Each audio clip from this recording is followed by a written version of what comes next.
Samajwadi party के मुखिया अखिलेश यादव के उस बयान की बात करते हैं जिस पर बवाल हो। अखिलेश यादव ने अयोध्या के सांसद अवधेश प्रसाद को अयोध्या का राजा बता दिया। उनके इस बयान को खूब वायरल किया गया। सोशल मीडिया पर लोग कह रहे हैं कि एक चुनाव जीतकर प्रभु राम की जगह ले लो क्या। लोग कह रहे हैं कि अयोध्या जीतने के बाद अखिलेश यादव घमंड में कुछ ज्यादा ही चूर हो गए हैं, इसलिए अपने सांसद की तुलना भगवान श्री राम से कर रहे हैं। वहीं संत समाज कह रहा है कि अयोध्या समेत पूरे ब्रह्मांड में एक ही राजा है और वो है प्रभु श्री राम। संत समाज ने भी अखिलेश के खिलाफ मोर्चा खोल दिया है। वहीं बीजेपी भी भड़क उठी है। बीजेपी ने समाजवादी पार्टी को अहंकारी बता दिया है। ऐसे में सवाल है कि क्या वाकई अयोध्या जीतने के बाद सपा अहंकार में आ गई है। आज इसी मुद्दे पर चर्चा करेंगे, लोगों से सवाल पूछे, उनकी राय जानी, वो आपको दिखाएंगे। लेकिन उसके पहले अखिलेश यादव ने जो बयान दिया उस पर मचे घमासान को देखते हैं। लोकतंत्र रक्षक सेनानी आइए, लोकतंत्र रक्षक सेनानी ये खड़े हमारे साथ, अवधेश जी राजा अयोध्या। लोकतंत्र रक्षक सेनानी आइए, लोकतंत्र रक्षक सेनानी ये खड़े हमारे साथ, अवधेश जी। वहीं अयोध्या के संतों की अवधेश प्रसाद को अयोध्या के राजा कहने पर रिएक्शन क्या है, एक बार आप ये भी देख लीजिए। समाजवादी पार्टी के मुखिया अखिलेश यादव ने तत्कालीन अयोध्या के सांसद अवधेश प्रसाद को अयोध्या का राजा बताया है। ऐसे में अयोध्या के संत हमारे साथ मौजूद है, उनका क्या कहना है उनसे जानेंगे। महाराज जी, अखिलेश यादव ने अवधेश प्रसाद जो है कि अभी तत्कालीन सांसद चुने गए हैं, उनको अयोध्या का राजा बताया है, क्या कहते हैं आप?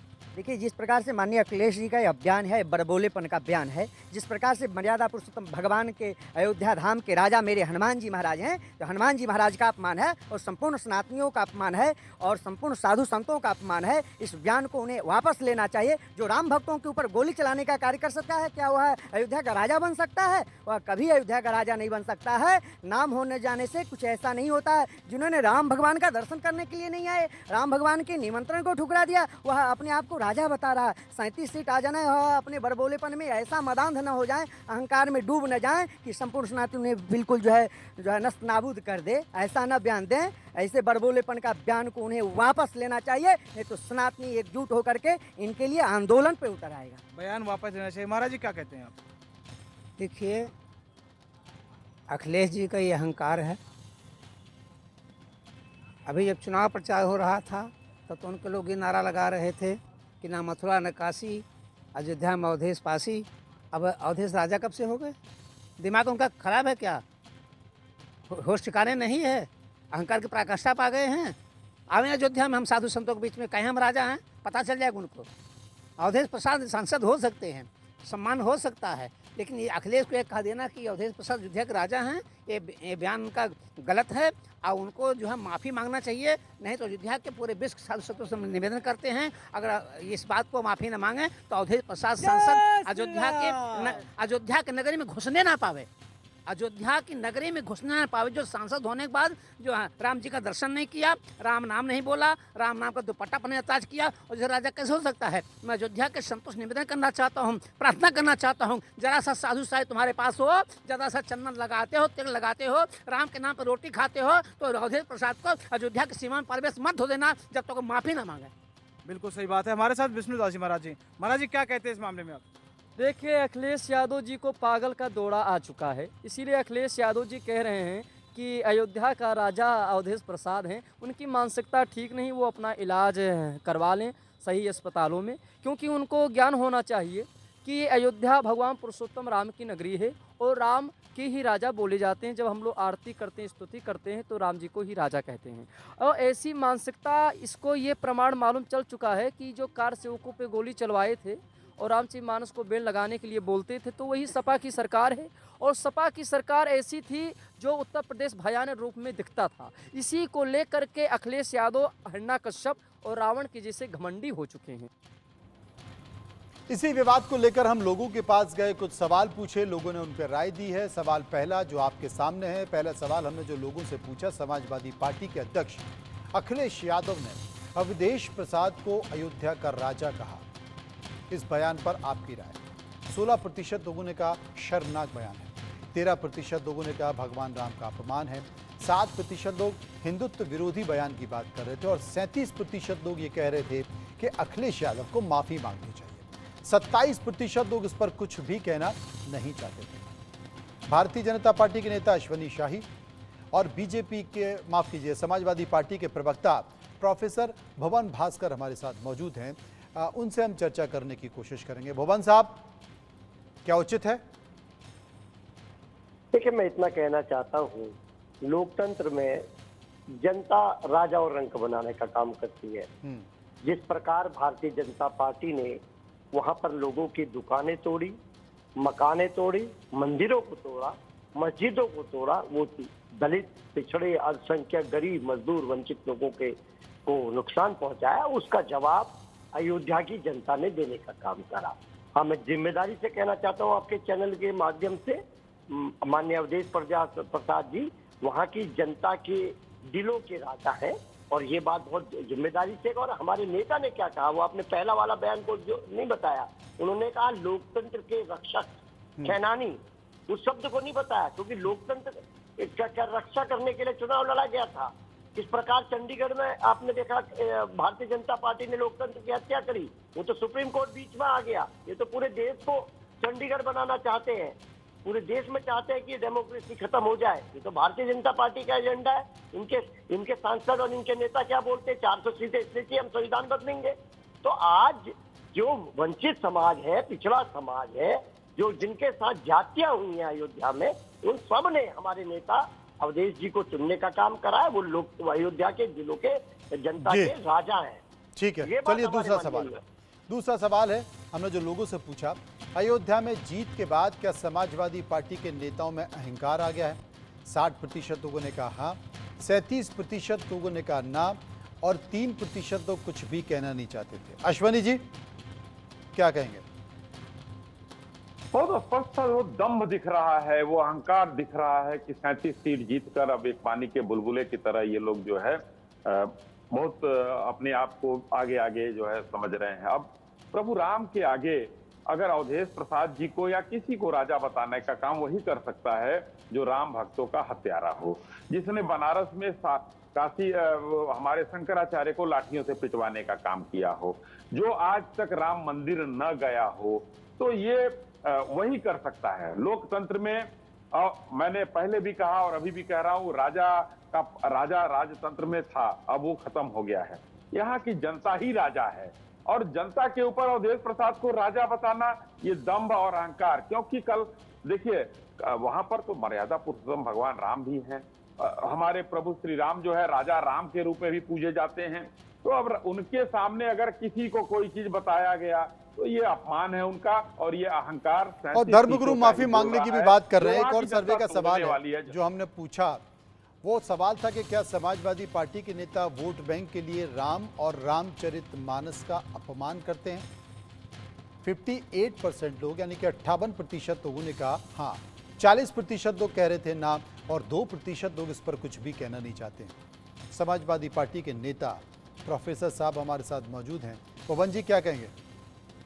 देखिए, जो समाजवाद जो परिभाषा हमें देता है, हम लोग उसको जीने का काम करते हैं और करने का काम करते हैं। आज देखिए ना, 37 सांसदों में कितने लोग हैं जो SC, ST, OBC समुदाय से आते हैं, PDA से आते हैं।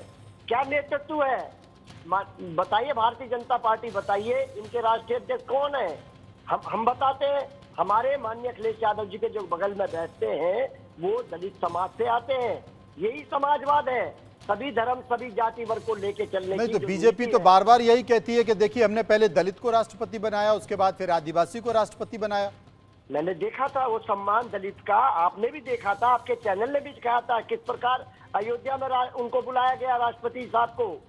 कैमरा एक ही जगह चाहिए, कैमरा जीवी को एक ही जगह चाहिए, दूसरी जगह कैमरा न चल जाए। राष्ट्रपति वोट बैंक के लिए तो चाहिए, लेकिन सम्मान। अश्वनी साहब, आप भी मौका दे ही देते हो दूसरे लोगों को। नहीं, देखिए ये लोग समाजवाद की परिभाषा समझाते हैं। मनोज जी, राजा रामचंद्र से बड़ा समाजवादी कौन था बताएं? ये नकली समाजवादी हैं ये लोग। ये PDA का मतलब क्या होता है? अगला कहा गया ये आज जो अवधेश जी को लेकर घूम रहे हैं, अच्छी बात है, उसमें कोई बुराई नहीं है, लेकिन हम तो सबका साथ सबका विकास की बात करते हैं। प्रोफेसर महामहिम राष्ट्रपति गई, वहां सम्मान हुआ उनका, भुवन जी। और हमने जब आदिवासी और दलित की बात हमने कर दी तो ये पीछे ये लोग भी, इनको स्पष्ट रूप से इनको पता ही नहीं बताएं है भुवन जी, कि हम समाजवादी हैं। देखिए मैं बताना चाहता हूँ, अभी अश्विनी जी क्या कह रहे थे, भगवान श्री राम समाजवादी थे, बिल्कुल सही कहा, मैं इनकी बात से इत्तेफाक उनसे करता हूं। बड़ा समाजवादी कोई है ही नहीं है धरती पर। अश्विनी यार, ये तरीका ठीक नहीं, मैंने आपकी बात का बड़ी गहरे से सुनता, समझो, मेरे को बोलने दो, फिर आप बोलना अपने बारे में। मैं आपको बताना चाहता हूँ, मैं बोल रहा था तो आप बीच में आ गए, इस वजह से मैं कह रहा हूँ। गलत नहीं, मुझे उन्होंने बोला, गलत अश्विनी जी, तुम मुझे जानते हो, मैं इस तरह की मैं नहीं सुन पाया हूँ, मैं नहीं सुन पाया। उन्होंने बोला कि जोशी जी आप बोलिए, तब मैं बोल रहा हूँ, मैं आपका बड़ा सम्मान करता हूँ व्यक्तिगत रूप से। बोले सम्मान करते रहिए। मैं आपको, आप अश्विनी भाई बोल रहे थे कि राजा राम जो थे सबसे बड़े समाजवादी थे, बिल्कुल सही कहा उन्होंने, राजा राम सब समाजवादी थे। राजा का काम क्या थे, राजा राम थे तो उन्होंने न्याय कर दिया। जो लोग दुकानें तोड़ रहे थे, जो लोग मंदिर तोड़ रहे थे, जो मस्जिद तोड़ रहे थे, जिन्होंने भूमि पर कब्जा करने की कोशिश करी गरीबों की, उनको न्याय देने का काम करा। और आज समाजवादी पार्टी को वहां पर विजय दिलाने का काम करा। भगवान राम का न्याय मिला है अयोध्या के लोगों को कि आप गरीबों को, वंचितों को, दलितों को, पिछड़ों को, अल्पसंख्यकों को जो हीन भावना से देखने का काम आप लोग करते हैं, वो उसका हस्र। अब जो बात आप उठा रहे हो भुवन साहब, उसी से जुड़ा हुआ एक सवाल है कि धर्म नगरी अयोध्या में विकास की राजनीति का चेहरा आप किसे मानते हैं? हमने लोगों से पूछा, 43% लोगों ने कहा प्रधानमंत्री मोदी, 32% लोगों ने कहा मुख्यमंत्री योगी, और 21% लोग अखिलेश यादव की बात कर रहे थे, और 4% कोई कहना नहीं चाहते थे। अश्विनी साहब, अगर 43% लोग प्रधानमंत्री नरेंद्र मोदी को मान रहे थे और 32% लोग मुख्यमंत्री योगी को मान रहे थे, तो अयोध्या हार क्यों गए? यानी कि जो बात भुवन साहब उठा रहे हैं, आपने लोगों की दुकानें तोड़ी, आपने उनका घर तोड़ा, उनका रोजगार छीना, आपने अयोध्या का विकास तो कर दिया, लेकिन जो अयोध्या के रहने वाले लोग थे उनकी रोजी रोटी या उनकी चिंता भूल गए, क्योंकि पूरे देश में एक नैरेटिव बनना था, धर्म का नैरेटिव, आस्था का नैरेटिव, और आपको लगा कि मंदिर के बहाने हम 400 पार हो जाएंगे, और आप अयोध्या में ही लुढ़क गए। देखिए मनोज जी, ये नैरेटिव जो बना है वो मंदिर का नैरेटिव अलग है, लेकिन जो नेगेटिव नैरेटिव फैलाया गया वो अलग है।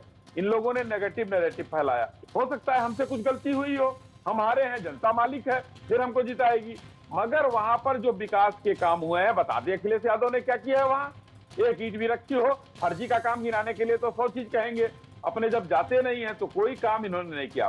मोदी योगी ये नाम अब दोनों लोगों का जोड़ दीजिए, डबल इंजन की सरकार है, अब देखिए कितने % हो जाता है। हमने किया है, हो सकता है जनता की अपेक्षा पर और कुछ रहा हो, लेकिन बार बार ये आरोप लगा रहे हैं घर तोड़ा, मंदिर तोड़ा। भाई जब विकास के काम होते हैं तो थोड़ा सा कष्ट होता है। और वहां की जनता को बड़ी बड़ी दुकानें बनाकर दी गई हैं। वहाँ आप वहां पर जा रहे हैं, आज देख रहे हैं लोग देश से इतने पहुंच रहे हैं, वहाँ का व्यापार बढ़ा है, वहाँ का रोजगार बढ़ा है। देखिए मैं बताना चाहता हूँ, ये लीक सरकार है, परीक्षा लीक और मंदिर भी लीक। आज पुजारी ने क्या कहा है? पुजारी ने कहा ये भारतीय जनता पार्टी ने जो मंदिर बनवाया था ये लीक हो गया। यहाँ पर भी भ्रष्टाचार दिखाई दे रहा है, साफ दिखाई दे रहा है, पहली बारिश में ही लीक हो गया है, तो परीक्षा लीक हो रही है। चलिए, मौके मिलते जा रहे हैं विपक्ष को, बीजेपी देती जा रही है और उसे लगातार उठाया जा रहा था। आज अभिभाषण था, इसलिए ज्यादा विपक्ष ने बातें नहीं उठाई, लेकिन कल जब संसद यानी कि राज्यसभा लोकसभा चलेगी तो निश्चित तौर पर विपक्ष में जोश आई है और वो मुद्दे के जरिए सरकार को घेरने की कोशिश करेगा। लेकिन देखना होगा कि सरकार इस मुद्दे पर विपक्ष को किस तरीके से जवाब देती है। शुक्रिया हम करेंगे अश्विनी जी का, शुक्रिया हम करेंगे भुवन साहब का, जो इस पूरे मामले पर हमसे